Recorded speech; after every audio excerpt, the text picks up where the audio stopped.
আমি এখন একটা আন্ডারগ্রাউন্ড রুম বানাতে চলেছি, তো তোমরা ভিডিওটা শেষ পর্যন্ত দেখো। আর এই জায়গাটাকে আমি একটা আন্ডারগ্রাউন্ড রুম বানাবো, এখানটা পরিষ্কার করে।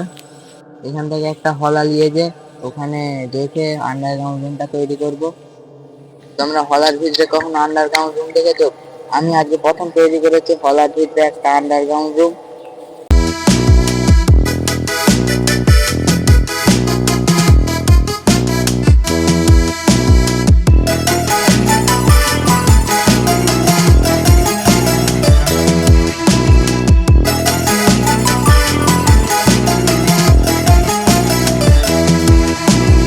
রুমটা কেমন লাগলো বলবে।